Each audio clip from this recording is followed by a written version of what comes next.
Good morning from Panhandle Outdoors, America's only daily outdoor TV show. Your source for fishing, hunting, and information for folks who enjoy the great outdoors. Now sit back, relax. It's Panhandle Outdoors.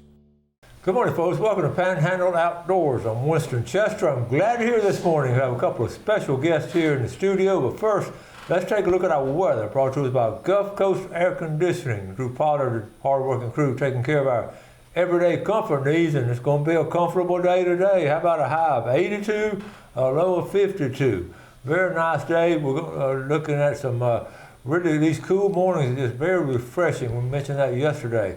Water temperature at the end of the pier right at 72 degrees. So it's been pretty steady for a couple of days.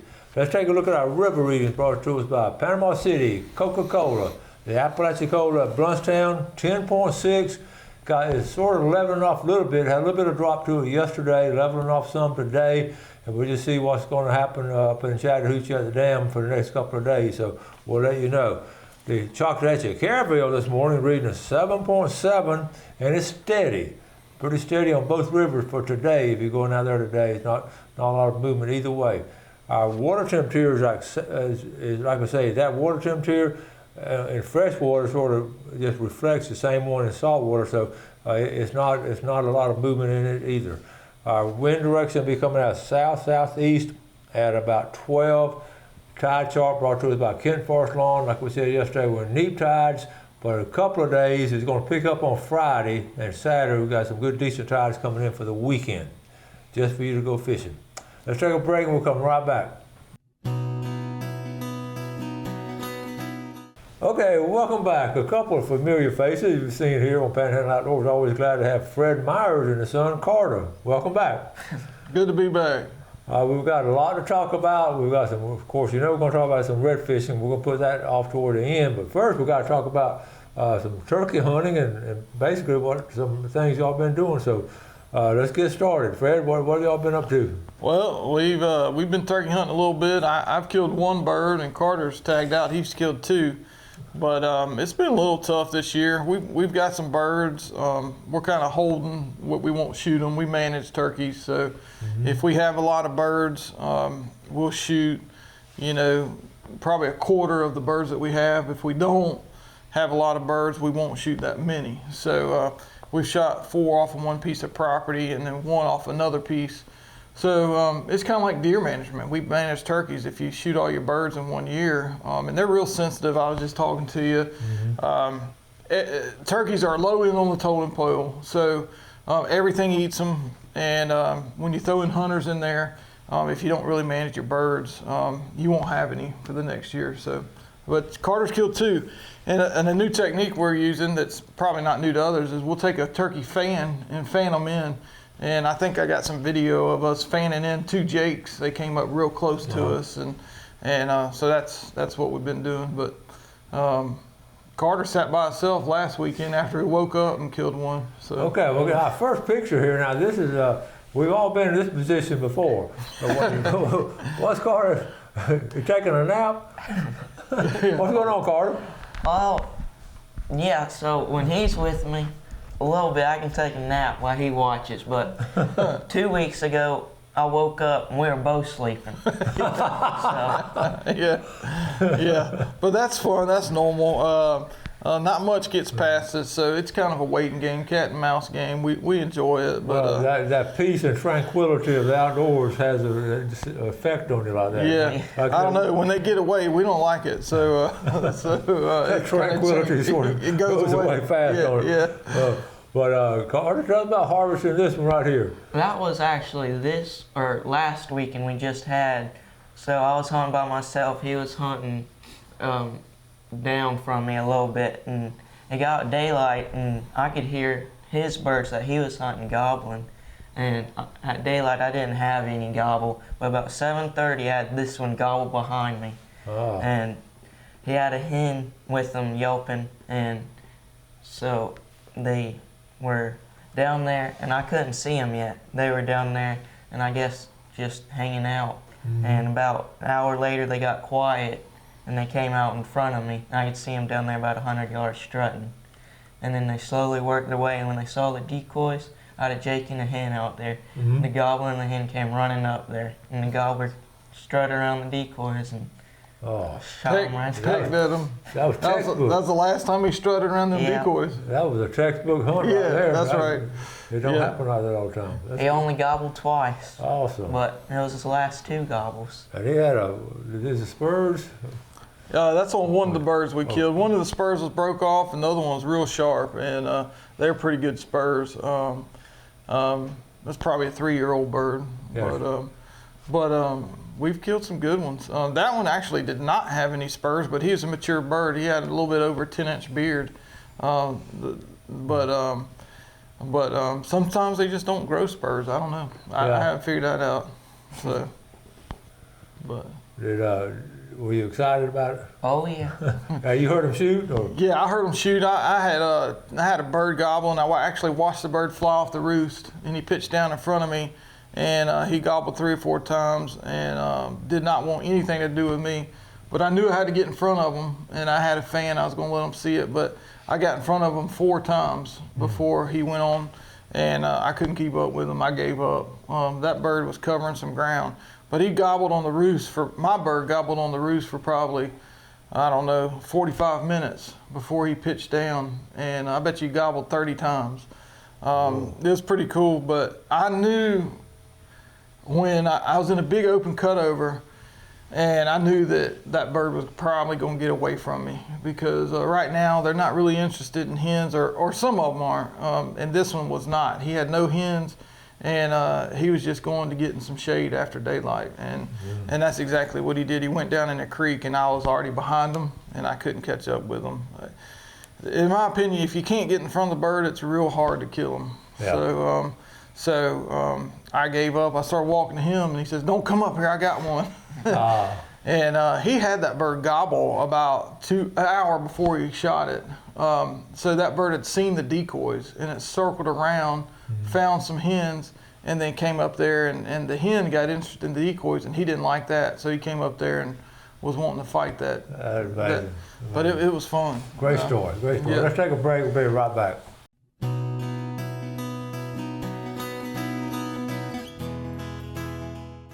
Okay, welcome back. We've got one more little segment on the turkey hunting, and we're going to show that. Then we'll get into some red fishing and all kind of exciting things coming up. But Fred, let's go ahead and talk about this. I'm going to let them run it because it's a pretty long one, so he's just going to get right to the meat of it. Go ahead. So basically, I'm sitting on the ground on the other side. I'd already killed a bird at this point. Carter had, and then Drew is filming, Drew Benton. Okay. And we're all sitting together. All and right. this is a bird that I fanned in, and it ends up being a Jake. But when this bird gets up here, I'm gonna speed it up a little bit. You can see how close it gets to us, and we won't shoot a Jake.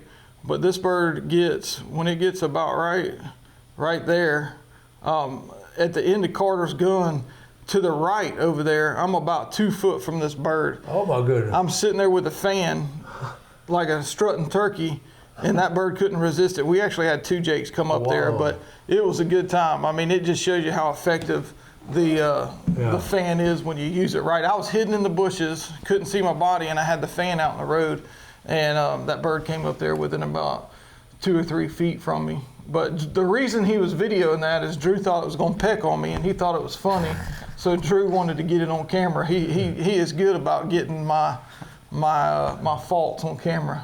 Oh, he is? Oh, all the time. We sunk a couple boats and together, and he got all that on video. So it was his pleasure to try to get me to get pecked by a turkey.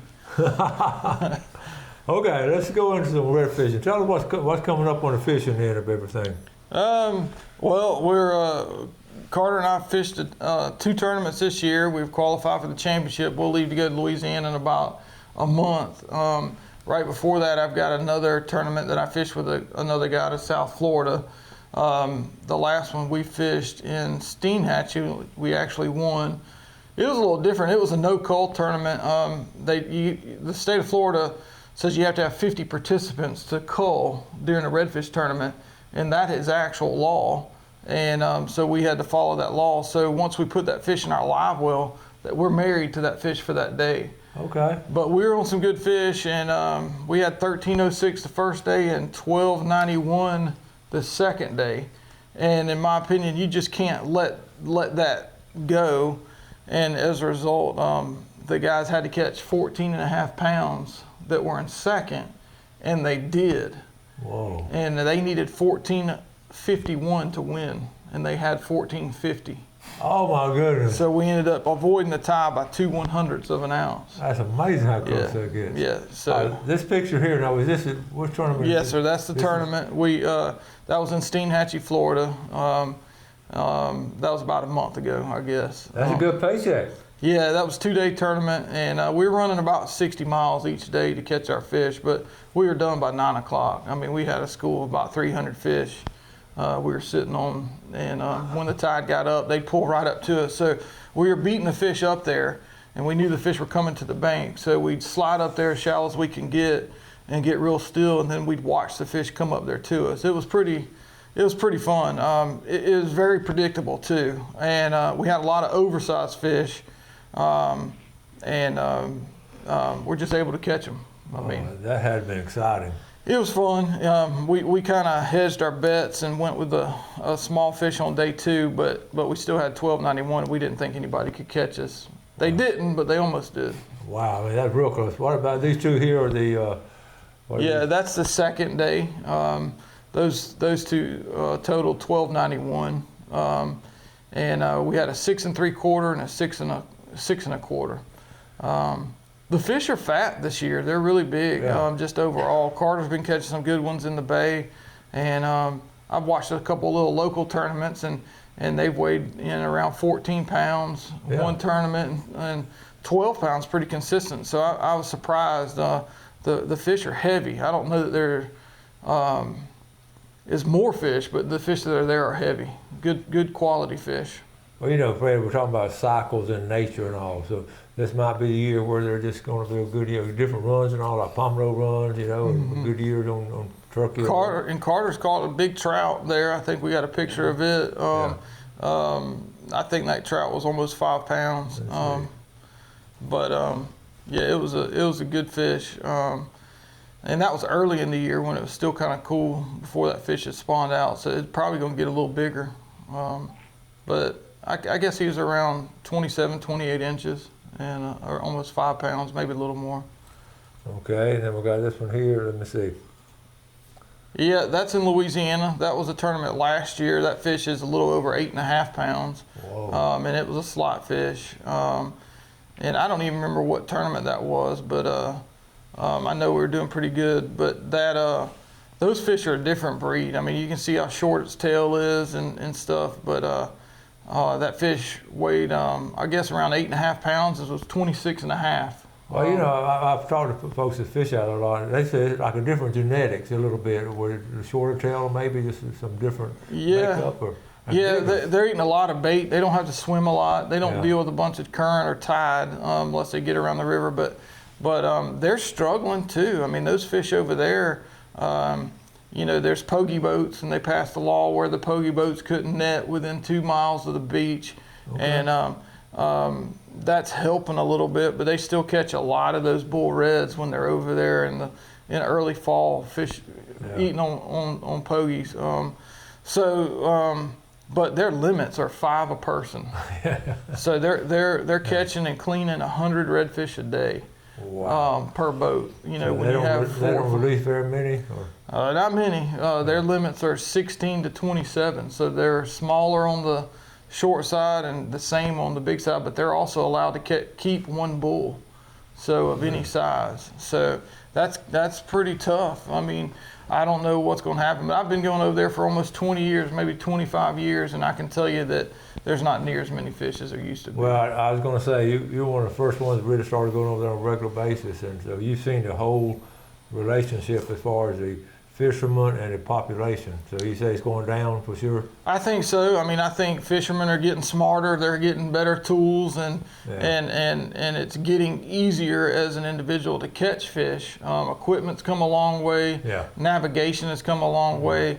You can go to your store and buy a machine with a card, and it's got Google, and you can avoid. I mean, in a day you can be where the fish are. I remember you had to get paper charts and look and say, okay. I mean, and it took a half a day to figure out how not to run aground. Yeah, that's exactly. Yeah. The electronics have been amazing as far as advancement. We said the same thing about social media, about people talking on social media. Absolutely. I always tell a story about, started telling it this year, about two guys could leave Atlanta at noon, and by the time they got down here, they'd be pumping no fish, and the next morning there'd be experts. Yeah, that's happened. I mean, it's a hard thing to regulate, but it's a natural resource, and it's tough to do. So, and redfish is one of those fish, they don't spawn until they get a certain size. Yeah. So if you're taking them before they get to that point, if you take too many, they're not going to be there. All right. Let's take our final break. We'll be right back.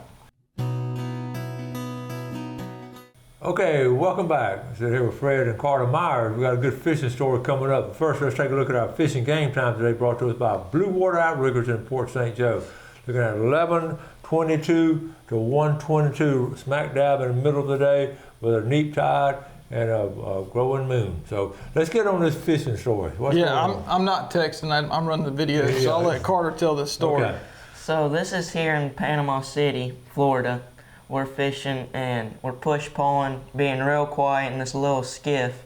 And these fish, there's like 300 of them out there all around the boat. But they are so smart, and if you move just a little bit, you can see them up there 100 yards in front of you, just spooking out of there. Push away from the boat.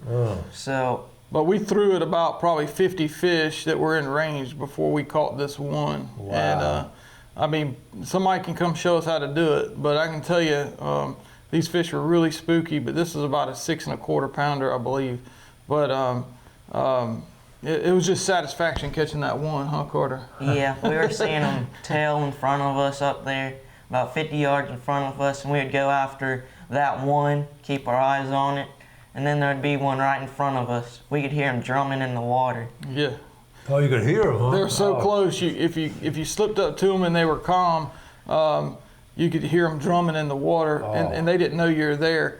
But we released them, obviously. But if you move wrong in the boat, shake the boat, push waves out beside the boat, man, they would push off and sit back down out there about 30 yards just out of casting distance. And it's a very technical thing. We talk about how sensitive they are to noise, the different sounds and all, and so obviously they've been fished at quite a bit. Yeah, I think there was a pressure coming, and there was a storm, and I think they were just up there getting ready.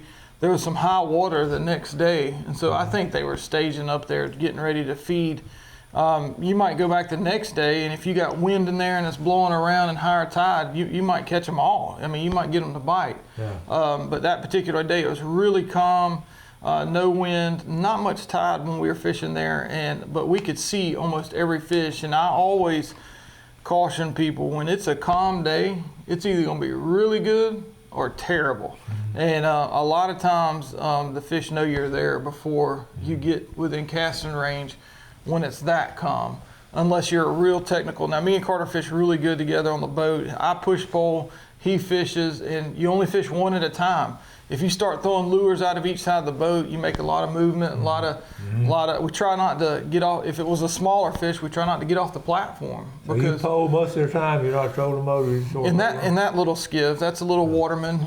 It's real shallow, but I can get to where we are. Sometimes the fish are deeper, and that messes us up. So the first thing typically you do is go to the bank and look for fish, but a lot of times those fish aren't pulled up there.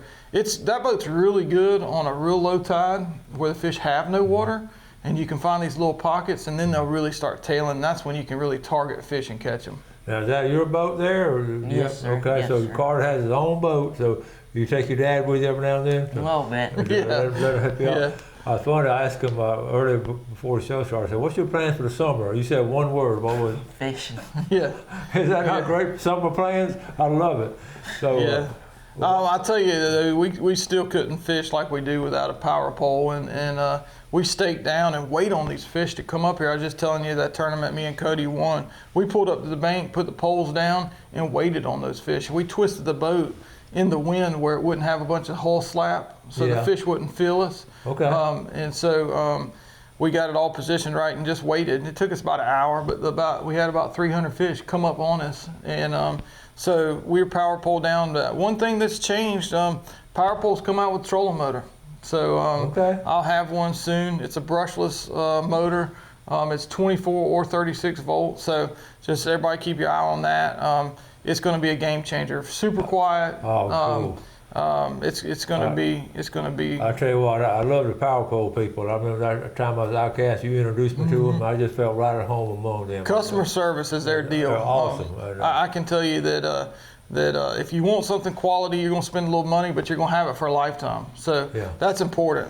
Anything that's not very that's built cheap, you're probably going to have to go through a couple. So just customer service is second to none.